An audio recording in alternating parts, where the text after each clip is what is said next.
how does divorce actually work? What actually happens when you file a complaint for divorce and go into court? Well, there's actually two situations that we need to address in terms of the procedures. The first situation is where before anyone files for a complaint for divorce, you already have a written settlement agreement in hand. And the other situation is where we haven't reached an agreement and we're filing a complaint for divorce where there is no agreement. Now, in the first situation, where you have a written settlement agreement that you've negotiated, that's been drafted and signed, it is a very simple, streamlined, and inexpensive procedure for getting the divorce. When you file your complaint for divorce, you file your settlement agreement as well. Very often, the party who doesn't file will file an answer and an acknowledgement, and it'll be filed as a package because, after all, we've got an agreement and we're working together. The court will set in a hearing about 40 days from the date of the complaint, and if there are no children involved, the court will sign the judgment of divorce at that time without even a hearing. If there are children involved, the party who filed the complaint will have to actually show up for the hearing date. You'll be called one of the first cases. You'll actually go up in front of the judge, right, face-to-face with the judge at the bench, and the judge will ask you a few questions about the children and about the child support, just to make sure that the arrangements you've made with the children make sense and that everything has been taken care of, and then the judge will sign that complaint for divorce and you're divorced. So that's the way to go if at all possible. I always encourage people to try, if you can, to get a settlement agreement before you even file your complaint for divorce.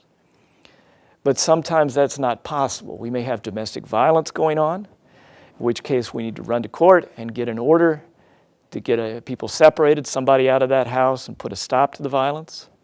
Sometimes one of the parents runs off to another state with the children, and we need to run to court and get a case going as quickly as we can to get the court involved in the situation.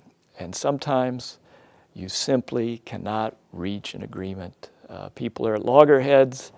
It may be strong feelings on both sides. People have very different views of what should happen. And sometimes it's just that people, after a divorce that's been difficult, just simply cannot talk to each other. And you file a complaint without having a settlement agreement. The very same procedure actually is taken, except that this time the hearing in 40 days will be a temporary hearing for temporary orders about child custody, about alimony, about child support, about use and possession of the home, anything that needs to be addressed on a temporary basis to stabilize the situation so that we can go on to a final hearing maybe 6 months later.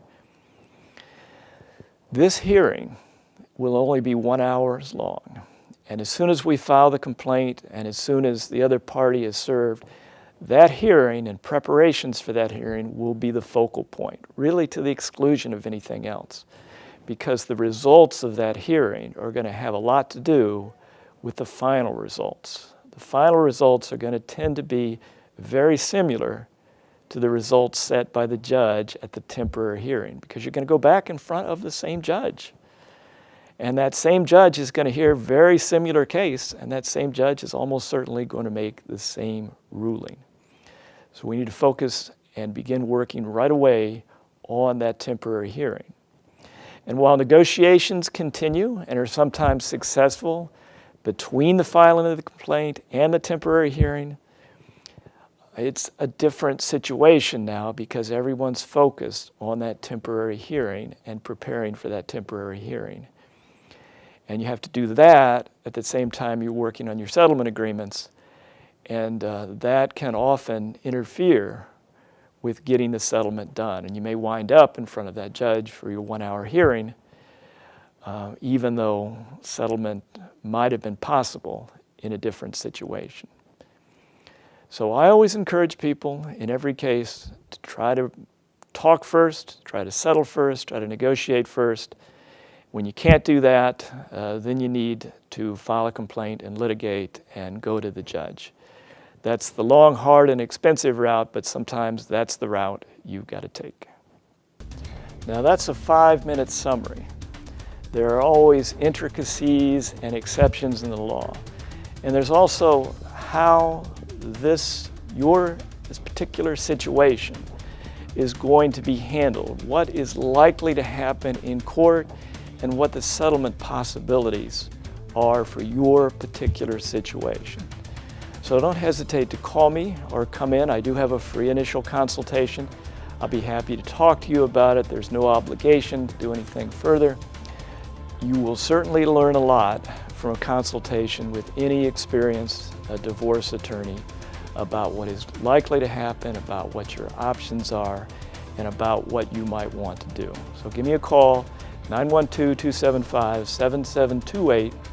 I'll be happy to talk to you about any aspect of any family law case.